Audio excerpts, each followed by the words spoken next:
So I'm sitting here going, Homeland Security can't make you falsify medical records and homeless records and all that. That's fucking fraud. Wait. She's high-ranking military, and she's Homeland Security, and they have Homeland Security Protective Services. And of course, Weinberger's oligarch, corrupt, Iran-Contra, Epstein ally. Goldwater's are they used Epstein to get compromise on all these people. They come into your Vermont jurisdiction where you guys really don't understand military stuff and what's really going on with my military father, and they lie to you and tell you he's involved in drug trafficking and sex trafficking and he's a pedo and I'm helping him and I'm covering for him and therefore I'm a terrorist and he's a terrorist. And that we're a threat to national security, and because we're a threat to national security, y'all can falsify records and kill us. If my military father was doing all that, especially with Virginia G. Piper having taught Special Forces and she's a Navy pilot, yada, yada, yada, they'd have my father up on a court-martial if she had any type of evidence, any of that. But you didn't understand that.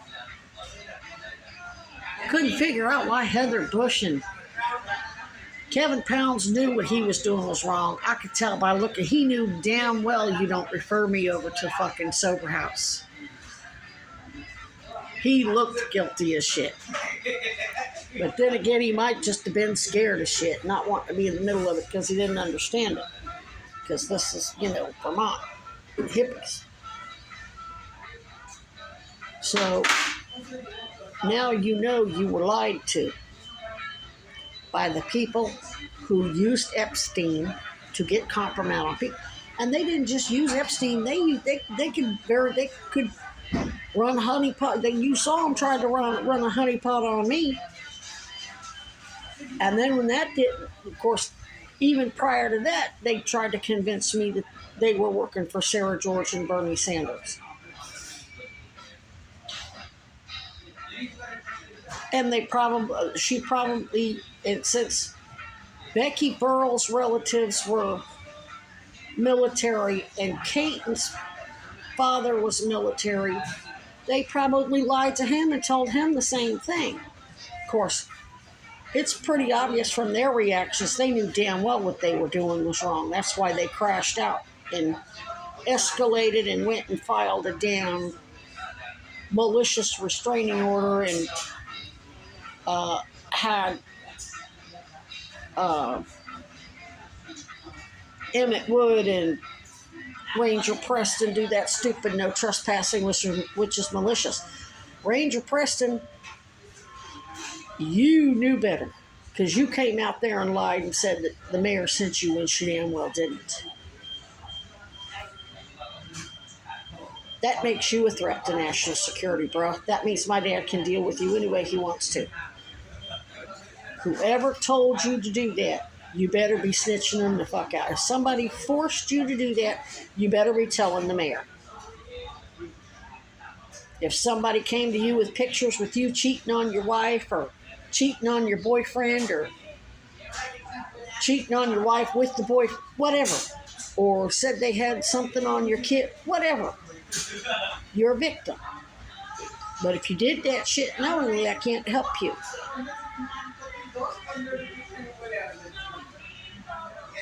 But anyway, I couldn't figure out why you guys would be so willing to falsify medical records. And of course, you probably did have some scams going on. But I mean, what you're doing now is killing somebody. It's capital homicide.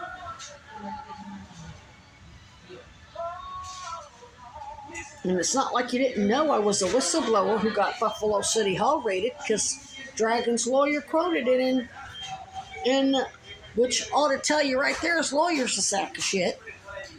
So, and I heard the lawyer from the unfair hearing And the judge, she wasn't doing her job either. I think she was just an adjudicator. I don't know that she was a lawyer.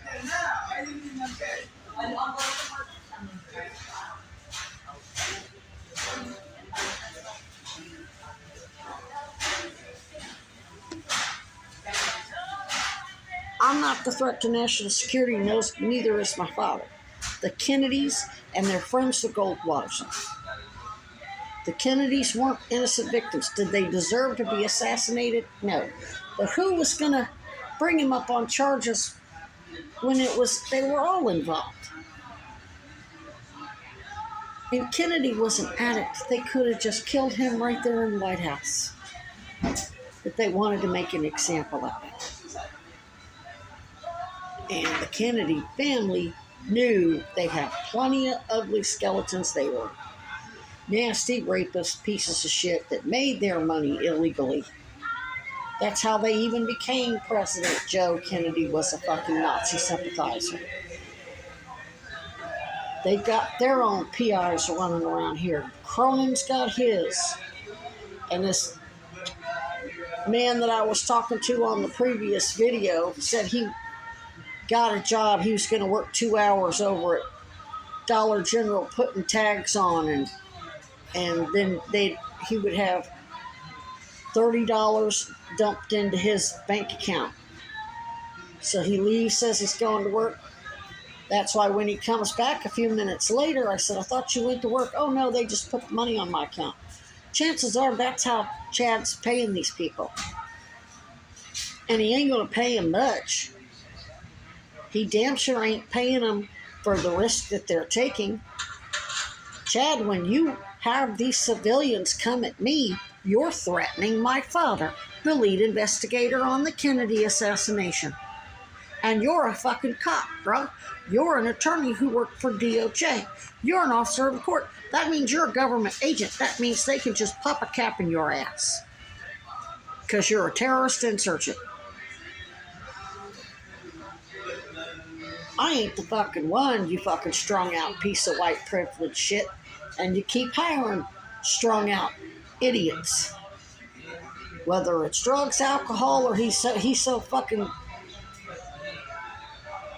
hooked to cigarettes, he'll fucking do anything. He don't give a shit. And he's definitely a fucking narcissistic prick. He's definitely a Floridian Republican. That's obvious. So, Mr. Dragon, you and all your staff, you were lied to, you were set up. And then, of course, when I'm making allegations, now you hate me and your staff hates me and I hate you. And that was all done deliberately. And that's exactly why I kept asking for victim services, because it just puts more and more people at risk. Then now y'all got problems because somebody, I guess Dr. Lincoln and somebody else, gave Alex enough fentanyl to kill Ben. And paid Alex with $60,000 worth of dental surgery, dental implants.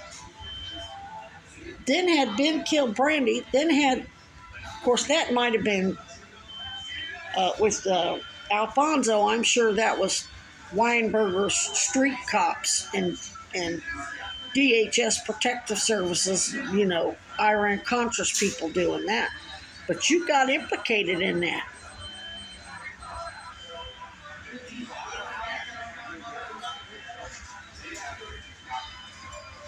Not to mention the Michaela Raines murder, which I know that was Weinberger's and Goldwater's little Sarah George advocate impersonators and Bernie Sanders impersonators.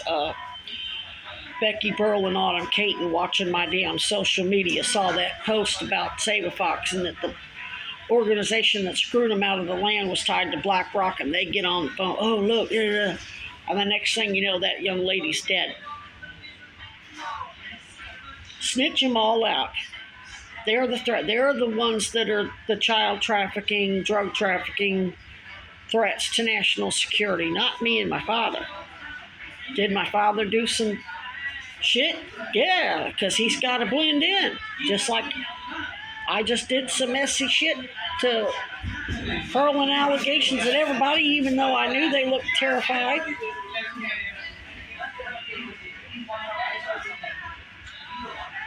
Hurling allegations at my family. Had to do what I had to do.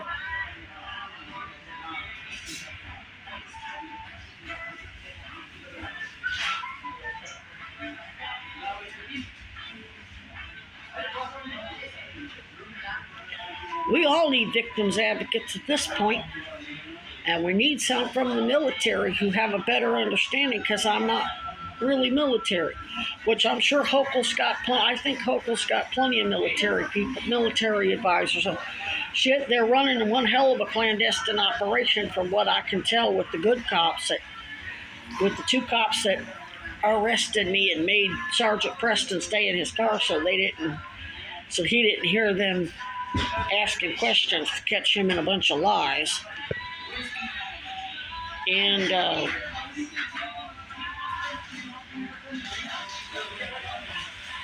so he's already got problems.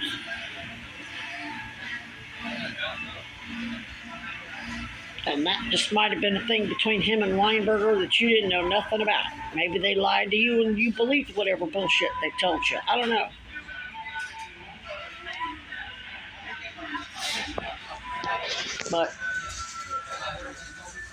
And I know I recorded Darla and Chad Cronin and Virginia Piper, all of them trying to convince me that my parents were child sex trafficking, and they were guilty of the child sex trafficking and child porn and drug trafficking. We didn't have any money. And then when I knew that was, when I realized what was going on, and I got up to Missouri and I kept hurling allegations at my family so they wouldn't know, so that Angie, Judge Busker's daughter, and Darla thought that I believed their bullshit, and I managed to infiltrate Angie Busker invited me to her home. And I said, yeah, Darla's calling my dad a drug trafficker. And she says, he's not high class enough. He doesn't have a social status to be involved in that. Which tells you it was her dad and all the lawyers and all the police and all the judges in my tiny little town in Little Missouri called Little Dixie. There's a book called Rebels on the Border.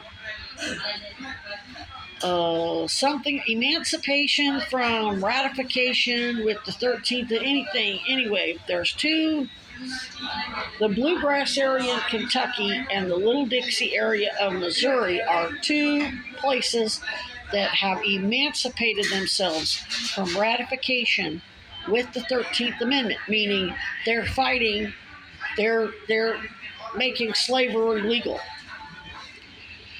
Ace Greenberg, who's tied to Epstein, attended the first Zionist frat house, which was, I don't remember what the name of it was, but it was a University of Missouri frat house.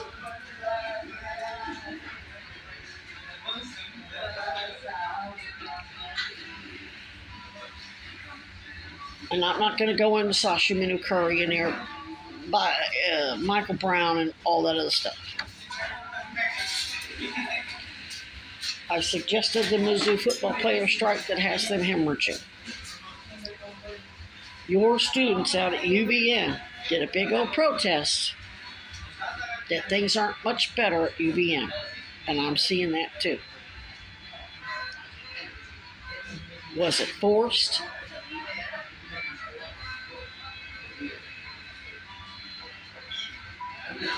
All these corporations, you got a bunch of corrupt board members and whoever that's supporting corporate shills to make sure nobody's doing their job. Everybody's forcing you to go along with these scams and put people in place, non-Vermonters, because Vermonters wouldn't be inclined to do this messy shit. Yeah, there were some. I know Bernie said the power construct's been fighting him since he got here, but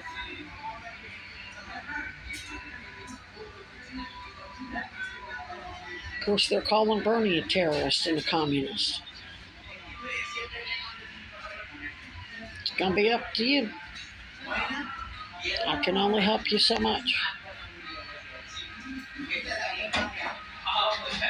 I want to be a raccoon rehabber, and I prefer to do it on site. I try to keep the raccoons healthy and get them vaccinated easily with just a date, document it. And since I'm familiar with them, I know who's who, I can document it, video record it. And we can, the laws, we can change the laws. Laws can change. We just testify in front of the state legislature and the city council or county commissioner, whatever. Shit changes. It's time to start changing the laws. Well, we had to do this. We had to do that.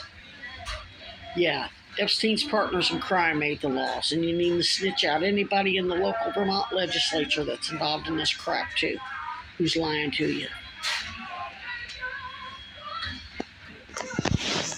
They're the threats to national security. They're the ones child trafficking, making the policy so you can easily take kids away from parents.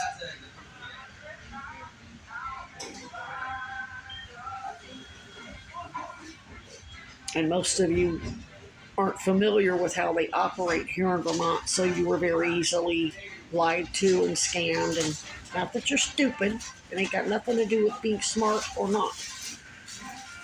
Sashi Manu Curry ended her life because she couldn't conceive of what was happening to her. She was from Canada. She wasn't used to that type of Jim Crow healthcare redlining racism in it. She didn't know how to process it. She didn't know how to communicate it. But their felonies, felony evidence tampering and victim tampering, even though she took her own life, it's still capital homicide. And you don't want to be famous for helping to cover that up. And the same with Michael Brown. I got Darla Munoz telling me the truth about what really happened. Darren Wilson of Ferguson PD claimed that he stopped Michael Brown because he matched the description of somebody who stole a fucking cigar from a fucking convenience store. That was his defense during his murder trial. Darla said it wasn't. When he shot Michael Brown, it was their second encounter. They had already stopped Michael Brown, took a picture, sent it to the store owner. Store owner said, "That's not him." Well, Darren Wilson's old Southern cop. He wanted him a lynching that day. He was bloodthirsty that day. Just like you watched the video from Jason Stockley. St. Louis PD later on shoots Anthony Lamar Smith. The dash cam captures him going. He's jumping in the back seat of his car. "I'm going to kill this motherfucker."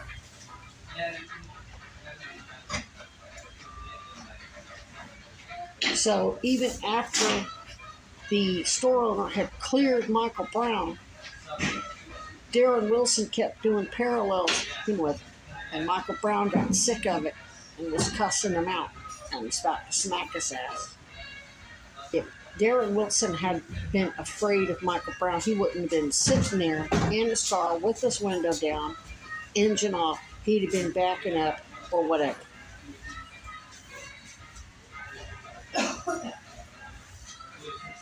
So that prosecutor deliberately omitted important facts and findings to make sure Darren Wilson wasn't convicted. You don't want the University of Vermont affiliated with either of those cases because you're covering Mizzou on what they did to me for revealing all of that and recording Darla